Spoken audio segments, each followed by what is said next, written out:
Astronomy and Astrophysics.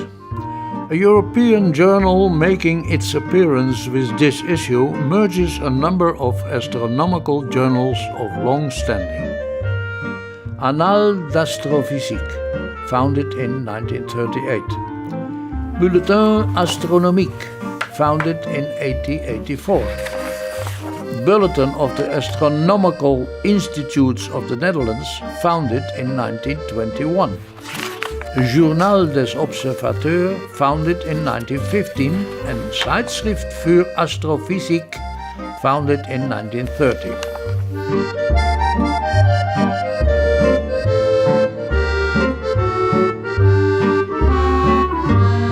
When I started working in astrophysics, it was 69, a long time ago, and the first paper I wrote in France was for Astronomy Astrophysics, which had just been started. If you don't publish, you're not known, you have no way to disseminate your results, so publishing is essential.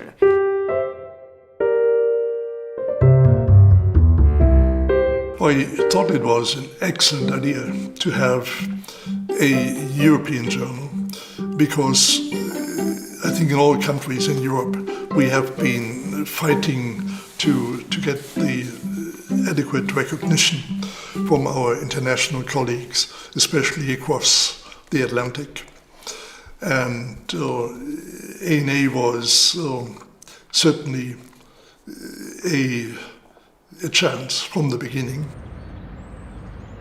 My first papers, and actually I would say most of my papers during all my careers, were published in ANA. And I remember these offices in the premises in Meudon with people helping the scientists write their paper, putting them into the correct form. It was not the same techniques as we have today. And for example, we had to draw the figures by hand many times. And we had persons who were helping the scientists doing this kind of job.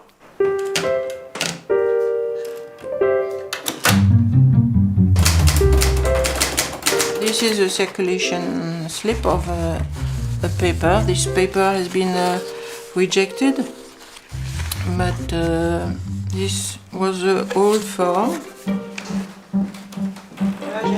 Merci, oui, posez là-dessus, c'est bon. We did our best to send them the comments, the referees' reports as soon as we get them, because we know that the authors are very anxious about their papers.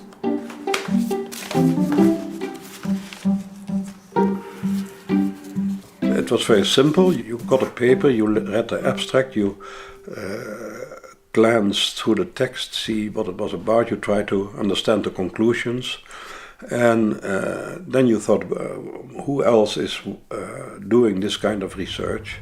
The things I looked for was independence, never try to find some referee from the same institute, and preferentially not from the same country, but that was a looser requirement.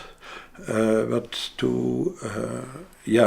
and I always also try to find to mix young people and very experienced people, because sometimes young people had a new way of looking at things.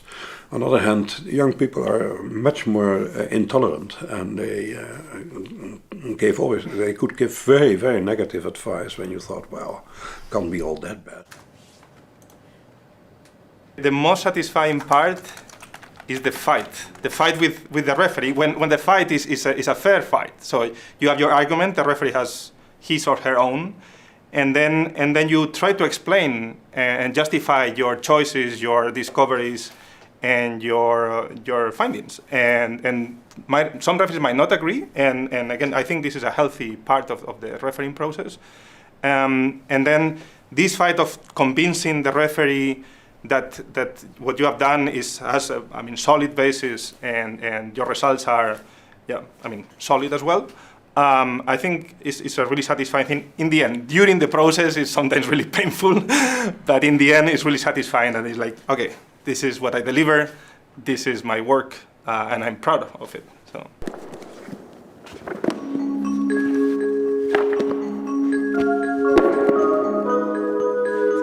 The model of ANA is very much a community journal, and the board and the editors as well are very keen to make sure that we are interacting with the community, and we're giving back, or we are changing the journal in ways that the community would like.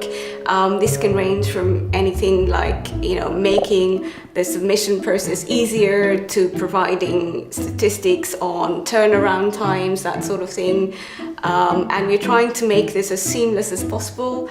These might be small changes, but the cumulative effect is intended to be quite large as a whole.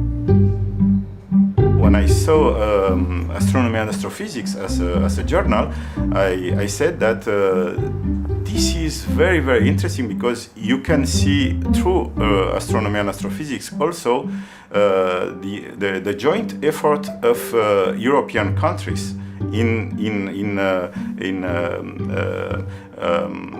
let's say realizing a community, European community of researchers, and this is amazing.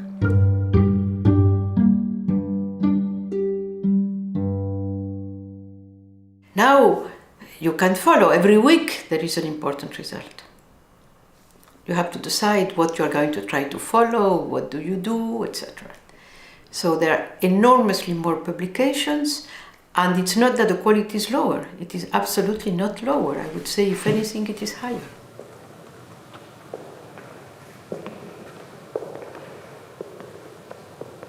I think like today, academy is moving towards a phase where exactly you publish or perish, and so the number of papers you have becomes really important. And sometimes to publish a lot of papers, you are less careful about the science. So sometimes it's more important to publish results than publishing good results. It's not that I can tell my student on a philosophical basis, look, you shouldn't publish just because you have to publish. You should wait until you have something serious to say that will. You don't need to publish 10 papers. One very good is sufficient. And then it will come back to me and say, well, this doesn't work. I mean, I go to a job application, there is another interview with a student. I have one paper, the other student has 10. You killed my career. So I can't do that. Ideally, I would like to.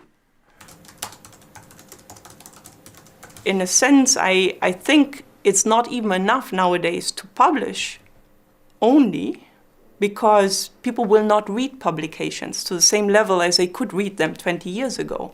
So in a sense, it's not just only publish or perish, but it's also publish, advertise your work, or perish, because just putting it out as a publication, to me at least, often seems not enough anymore, because it's not picked up. So you have to distribute it via emails. Even AstroPH is not enough.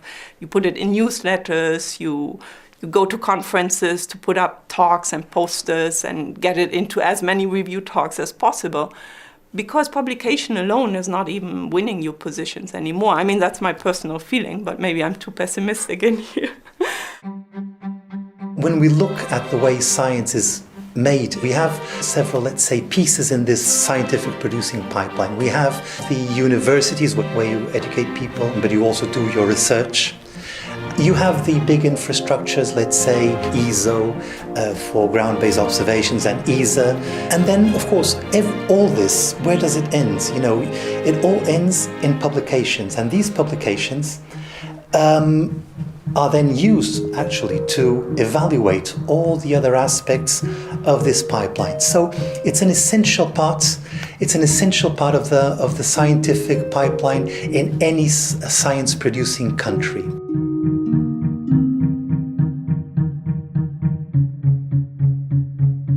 It's an excellent journal. It's one of the four main journals, general journals in astronomy, and it has grown as expected, and it's really up to the same standard as the three competitors, you know. So no, it has really fait son trou, comme on dit en français,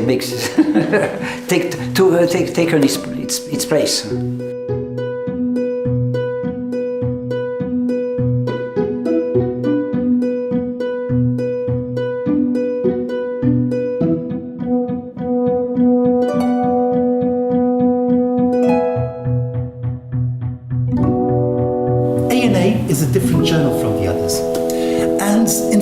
we take a look, it's remarkable. It's the only main astronomical journal that does not belong to one organization or country. It's in fact the only truly international journal. It's a consortium of sponsoring organizations from 25 countries, not European anymore. That's an historical fact. Now we have countries from outside Europe. We're trying to build this identity of the journal for these many countries, and that is not just European. No, it's European, Latin America. In Latin America, there are not as many countries doing astronomy, but it will be very important to build an identity that is a bicontinental identity, maybe even more later on, and of a journal run by astronomers for astronomers. Now everybody say ANA! All right, now everybody jump at the same time. There we go. That's what I want. Thank you. Okay.